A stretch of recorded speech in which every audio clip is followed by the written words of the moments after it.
Won't you take me back to Tennessee? The award-winning Tennessee WildCast is on the air with the latest info about hunting, fishing, boating, wildlife watching, and all things outdoors.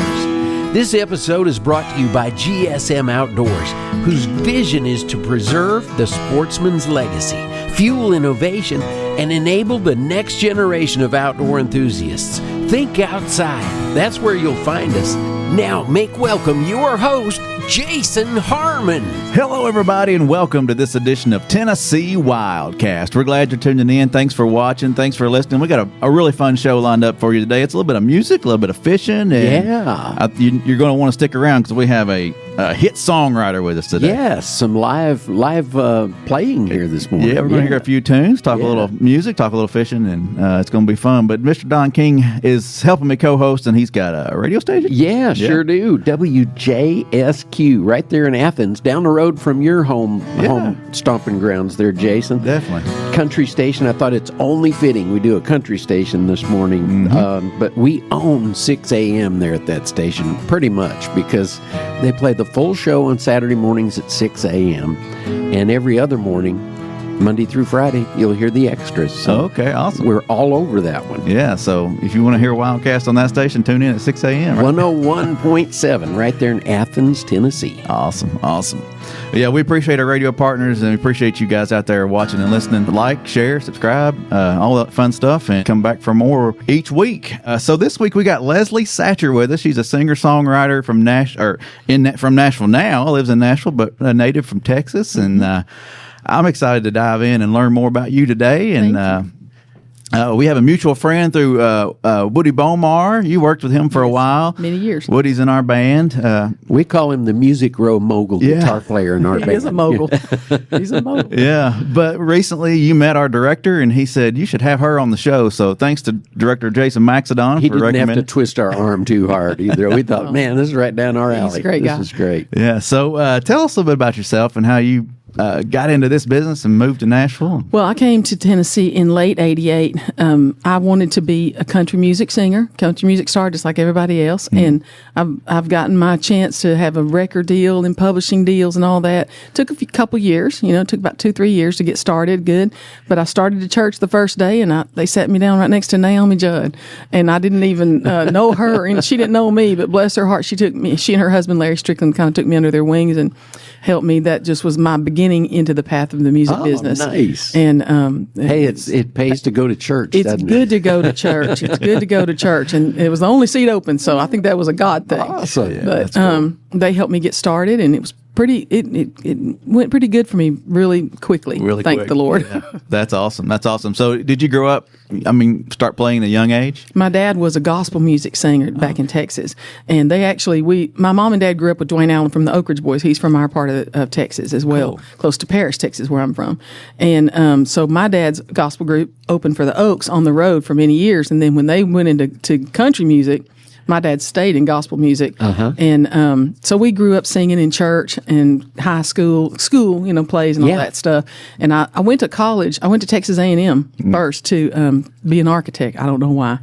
But I was so scared I couldn't make it here. So I did what all my friends did. But Texas A&M was really only fun for dancing because I was not good at the architecture school.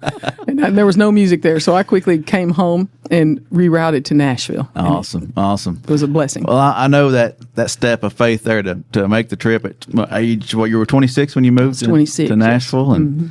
And, it's a territory unknown, I guess, and So we didn't even have GPS or anything, Jason. I had a folding map. Literally from my hometown, you just get up on 30, 35 or 30, whichever one it is, I can't remember. Yeah. And you just head till you hit 40, and you take one turn, and then you head till you hit Memphis, then you head to hit it's 2 turns. Yeah, right. It was like, okay, here we go. So there we go. Yeah. Well, that's awesome. Well, you've had a great career, and we're going to dive into a lot of that today, but you've written songs co-written or written songs for Willie Nelson, Ariana Grande, Vince Gill, Sheryl Crow, Reba McEntire, Martina McBride, Gretchen Wilson, Keb Mo. I got to hear the Keb Mo story. Yeah, that's cool. Blake Shelton, Randy Travis, Merle Haggard, but I got one more here on the list, which this is not all, but George Strait. The man. The man, yes. So tell us a bit about just writing for him And then you're going to play a song for us. I am. It's a great thing about him, Jason, because I tell this story all the time in shows.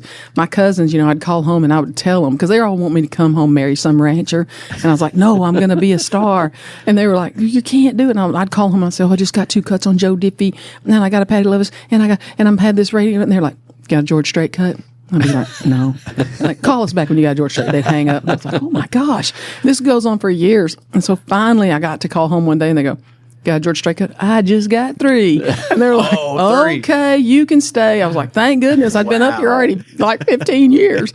But thank the Lord he started cutting my songs or I wouldn't be able to ever retire in Texas. So there you go. Well, how about you play us one today? I'd love to. One of the more famous here recently, I guess, the Troubadour. So this song has been a huge blessing to me and literally to a lot of other people. I get so many comments. Sorry about the banging around. That's all right. So many comments about this song. People say, and it means something to them, and I'll say, "Oh, are you a musician? Are you a singer?" No.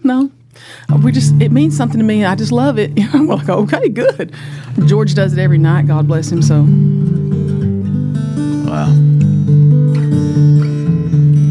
His producer, I went in to play songs for Brooks and Dunn. Mm-hmm. Tony Brown was producing them, and he didn't like the song for him. And he goes, go write me something for George. And I went, oh, yes, I will. Yes, sir. I was writing the next day with Monty Holmes, a guy who's a fellow Texan and already had some cuts on George. And he said, well, what do they want? And I said, well, everybody thinks George is retiring, but he's not. This was 2007, before he retired the first time. And I said, he's still young, still out there doing it.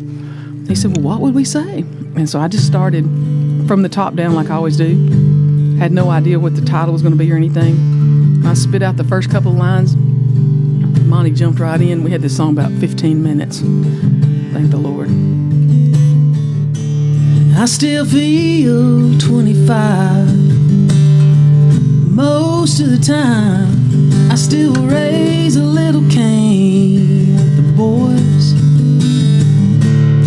Honky tonks on city limits. Man, I'm still right there and I'm singing above the crowd and the noise. Sometimes I feel like Jesse James, still trying to make a name, knowing nothing's gonna change what I am. I was a young troubadour when I wrote in on a song. I'll be an old troubadour when I'm gone.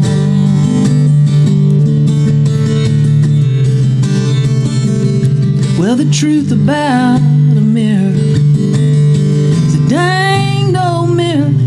No, it never really tells the whole truth. It don't show what's deep inside. It don't read between the lines. And it's really no reflection of my youth.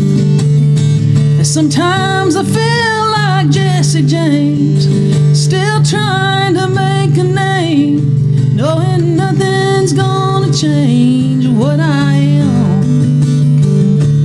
I was a young troubadour when I wrote in on a song.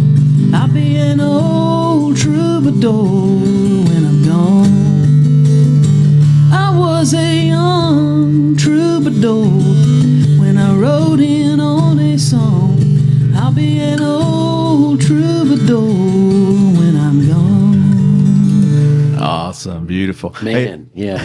Thank you so much. It's cool to hear it come from the songwriter too. Yeah, Hearing your version Thank and you so much. your style there. I love it. Thank you. So when you start writing this song and it just kind of comes to you, Mm-hmm. that's amazing that you got, it just, I don't know, songwriting is just cool to me how it just kind of happens and Well- you sit down with these guys or gals and you start writing and it just blossoms, Yeah, yeah. I believe the good they come from God to me. The good ones, the bad ones come straight from me, but the good ones come from God, and that came from God so quickly, and it doesn't take very long. You don't have to labor over Right, them very long. But right. if you have to, beat around on them all day long, trying to shape them and this and that, it's like nope. I just get rid of them. Yeah. If they come around about an hour and a half, something like that, that's a good song. Uh-huh. So Well, I like the alternate tuning you use too. Yes, it's a Celtic tuning. It's called Dadgad. And Patty Lovelace's husband, Emery Gordy Jr., who played bass for Elvis, taught me that tuning. And I was writing with him one day, and he's kind of a quiet man. I said, "How do you get your guitar to sound like that?"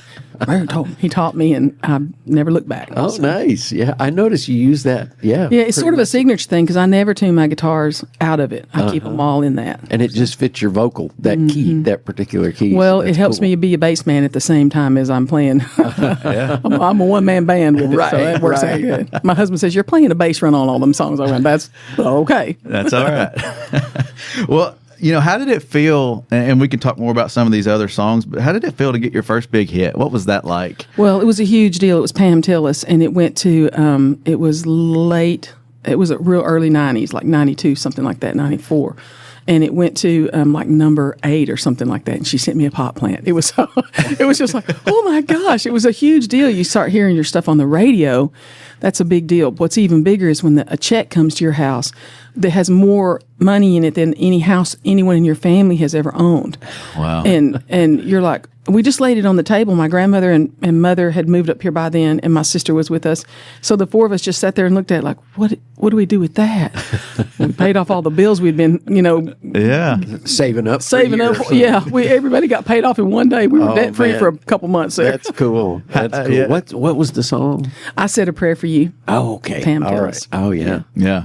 Well, did you want to ask about the Keb Mo? Oh, yeah. I got to hear the story about Keb Mo. Well, Keb Mo, he came along with a friend of mine, a guy named Big Al Anderson, who's a blues guitarist. Many years we've been writing songs together, and he was writing with Keb, and he said, "We're going to come write with me and Keb Mo." And Big Al's from Connecticut, and he's a soul man. You wouldn't think it, but he's a killer. And I was like, "Are you sure?" And he goes, "Yeah." And I go, "Here we go." So we sat down at Sony, where I was writing at the time, and Kevin is great, and he's a very soulful person too. And he goes, "What do you want to write about, little girl?"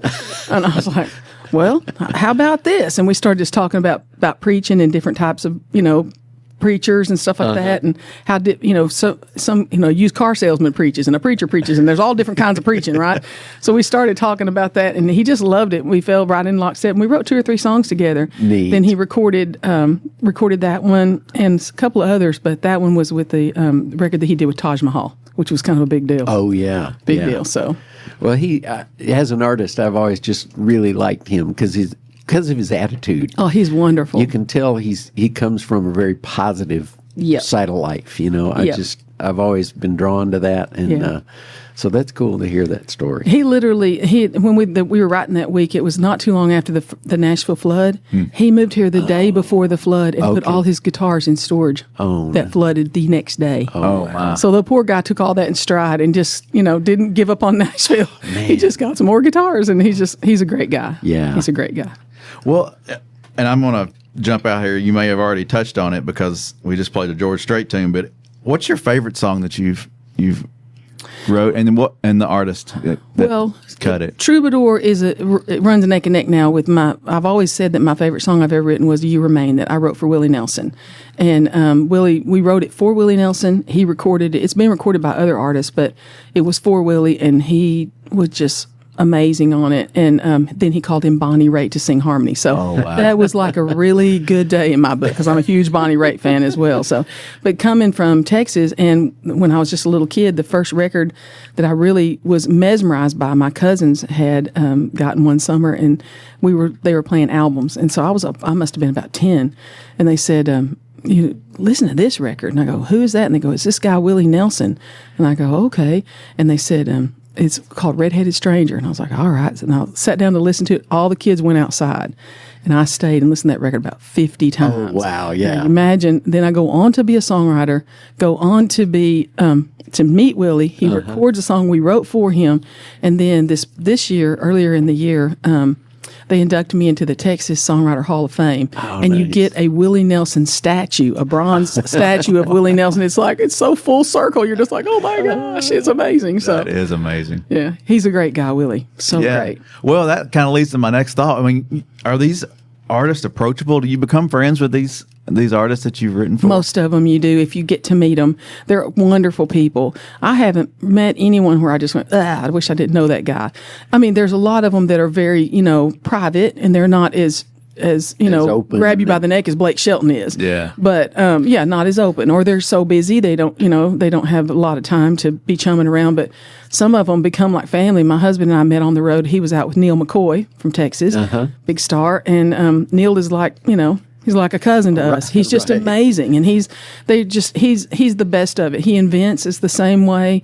I've been doing a lot of writing and have new album that's come out with Trisha Yearwood. It's coming out like next week. Her new album. Oh wow! I have 7 songs on it, and she's been like a first cousin to me. Nice. She's been precious. And Garth is precious. They're good guys. Actually, the bigger they are, the nicer they are, and that's the truth. That's awesome. Yeah, that's good to hear. I've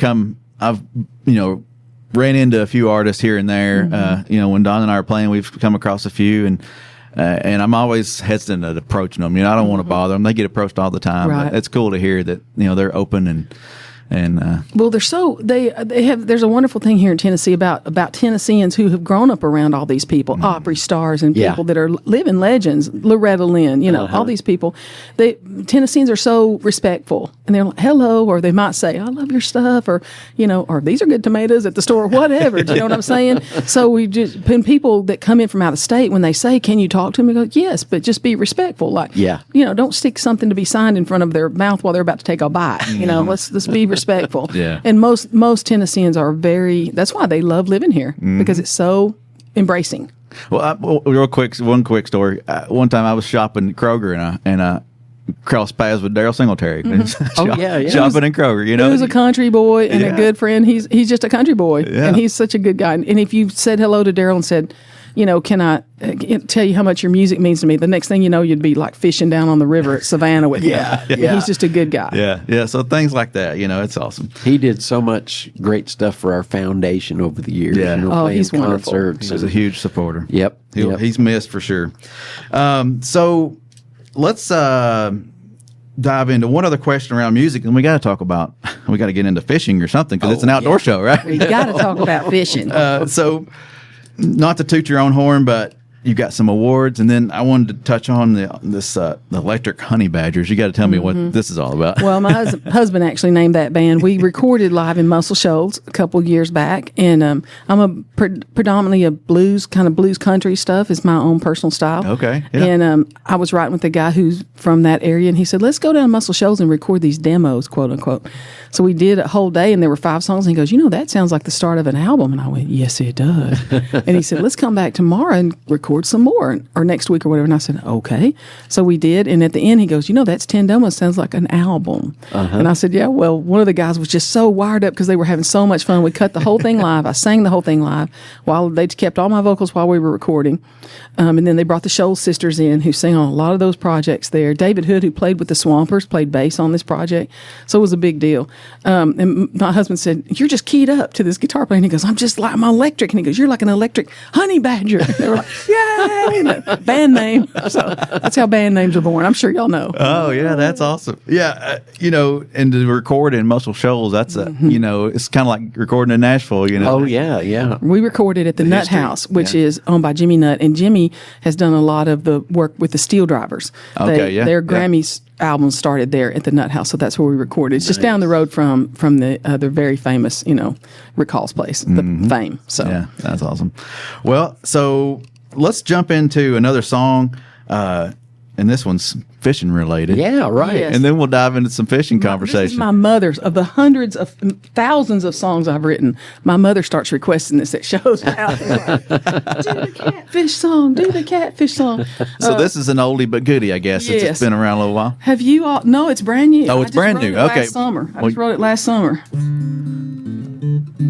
My friend Allen Shamblin, who's a Hall of Fame songwriter, wrote, I Can't Make You Love Me, House That Built Me, Miranda Lambert. He's fabulous. He's also a Texan. When we do shows together, he has a song about a frog that he does that's amazing. And so I was sitting on the back porch of our little fishing cabin down in Texas last summer, and I was thinking, I'm gonna write a song to go along in the show right behind Alan's frog song. Perfect. And I didn't tell him about it. We played down at Fox and Lock and Leapers Fork a couple weeks back. He did the frog song, brought the house down. I was just sitting there calmly. I said, I tell you what, Alan. I said, I've got a song for you. He said, oh, you do? I said, yes. To answer the frog. Well, I'm just a mudcat, laid up in the shade. The cool, cool waters, deepest part of Elwood Lake. And the brim and the bass, they swim by and say, look at that. That old lazy daisy's gonna sleep all day long. I say, no, I'm not. I'm making up a catfish song. Oh, 'cause catfish, man, they need love too. Well, the catfish, you know our feelings, well, they're bruised. 'Cause the chat is, we're a trashy crew. Oh, but catfish, man, we need love too. Well, I'm just a mudcat. Let me tell you about my brother Jake. He took a big bite at a treble hook full of stink bait. When the pliers pried him off, they just chucked him off in the woods. Everybody knows he was born for tartar sauce. Now he's just a second verse in a pretty little catfish song. Oh, but catfish, all we need love to. Catfish, man, our feelings, they're daggum bruised. 'Cause the chat is, we are a trashy crew. But catfish, catfish, we need love too. Well, I'm just a mudcat. Let me tell you about my last blind date with the perch that had the nerve to swim in late. He just sucked in both his lips when he finally floated in. He said, girl, you got some whiskers going on. I won't tell you what I did to him in a catfish song. Oh, 'cause catfish, we need love too. Well, I'm just a mudcat. Oh, but I'm laid up in the shade, deepest part of pretty little Elwood Lake. All right. Yeah. A Mudcat song. Oh, I love it. Mudcats need love too. That's great. I bet the reaction to that song, you know, in a live setting is pretty cool. It was good, you know. especially after Allen's songs about frogs which are friggin' great, is what he says. Oh, that's awesome. Thank Well, you're no stranger to the outdoors either. No. You know, this is an outdoor show, so here we are in the outdoor segment, I guess. You love to fish, right? I do. My husband taught me to fish. My grandparents, my grandfather was a cowboy. He was a cotton farmer back in Northeast Texas, and so really wasn't a fisherman. There was just a little cow pond, you know. But I did see once when I was a kid, we went out to feed the cows, and somebody had put some oil on the top of that little cow pond, and some catfish that he and my great uncle had been trying to catch for years was floating belly up on that thing. No. That's when a cowboy nearly cries. That's when I knew how important fishing is. I was like, hey, this isn't good. And so I didn't really ever learn to fish, but when I married my husband, he grew up around a little lake in Northeast Texas, and so we inherited a little cabin there. And he said, you need to learn to bass fish. And I was like, I can't fish. I don't know how to fish. So he gave me a little Zebco 33. Oh, yeah. And I was like, all right, I guess see if I'll do this. When I caught my first largemouth bass and fought that sucker for about 15 minutes, I was like, "Whoa." I was like, this is the life. And so now I've got 3 or 4 rods, and I got my own tackle box. That's and I got how a you bunch get of your stuff in it. cardio, isn't it? It is. I've got all this stuff. I'm like, I see all you men. I see what you do. You have all these, different baits and this and that. And he has all the stuff. His tackle box is giant. Mine's just a little, flip plastic top one. But if you give me a beetle spin in half an afternoon, you're going to get yourself a little largemouth bass. I'm just saying. That's great. That's great. Yeah. So, we always talk about recruit, retain, reactivate. So Yeah. you were recruited at a later age, which is great. I mean, that's, not everybody starts out young, fishing when they're a kid or Yeah. whatever. No. But yeah, it's great that you got into it and I think it's just the, awesome. The guys down there, their kids are growing up on that lake, and so they can fish from the time they're like 3 or 4. It's nothing to them. They can fish and fish and fish. But I learned later. But I'll tell you one thing: the appreciation of it, and just the day out on that it's a little 24-acre lake, it's a little private kind of a club lake thing, So there's not a lot of people around, and you can just sit there in the afternoon. You can think about it. You can fish. You can pray when the fish aren't biting, and that whole saying about there's no bad day fishing, even if you don't catch one. Yeah. That's the truth. Exactly. Because our neighbor has a little cabin down there. He has this great old dog, and I'll sit there, and that dog comes sit down by me. We'll just sit there and watch the water together, have a great time. That's awesome. I love it. So, and I think when you came by earlier before the show, we were chatting. You've caught some bigger fish than your husband, right? Or more fish? No. He catches the biggest fish. Just on our last fishing trip, there for some reason you boys like to keep score. He was keeping score. Bigger as it goes. And, I learned this whole phrase, "You're skunking me today." I didn't know what that meant, but I was like, "No, I'm not. No, I'm not." But I'd stayed out there longer than him. I got up earlier, so I was like, I'm watching this. We have this little clock that has a little fishing man on it that tells you if it's fish or biting or not. Came from Bass Pro years ago. And if he's got on short pants, it's a good day to go out and fish. If he's holding up a fish, you should fish. Whatever. Or if he's got his raincoat on, don't go out. So I looked over there at that guy, and he said it was good fishing, so I got out early. Cool. But he and his best friend Tony, they catch the big 8-pound catfish and the 5 and 6 pound bass. I just catch it like a little 2-pounder, and but I take a picture of every one. Oh yeah, I document those bad boys. Definitely. And then I tell them right before I release them, Jason, don't bite hooks. You know better than that. Give I that get them back to the warning. lake. Don't bite hooks. Oh man, This has been awesome. I appreciate you coming by and you so joining much. us today and playing a few songs and sharing some stories. It's just been a good time. Hey, I did want to tell you one thing. Yes. I fished a little tributary of the Harpeth here. My friend has a place up at Leaper's Fork, and we fished all day. And David, my husband, he caught a little smallmouth bass. I think it was. I just caught this one tiny little fish, and I drug it over to him. I go, "What is this?" It just bit my hook. Teeny little brown trout fingerling that I had just seen you guys had released up in the mountains, and I watched it on TV on Tennessee Crossroads when it happened, and I caught one of them. Awesome. Yeah. I put him back too. He lives in the Harpeth, hopefully. Yeah. Hey, there's some great fishing all across the state. Yeah, there and is. we got it all here in Tennessee. yeah, we've said it before, from Mountain City to Memphis, we have it all. So it's a great little state to live in and get outdoors in. And thanks for sharing your stories with us today. Thank you for Leslie. having me. It's such a pleasure. Thanks, Leslie. Appreciate what you guys do. We really do. Thank you. Well, this has been great. Thank you all for watching, for listening, for tuning in, and we'll see you next time on Tennessee WildCast. Stay connected with TWRA by visiting our website at tnwildlife.org and follow us on Facebook, X, and Instagram. You can invest in Tennessee's wildlife future by purchasing a license at GoOutdoorsTennessee.com. That's GoOutdoorsTennessee.com.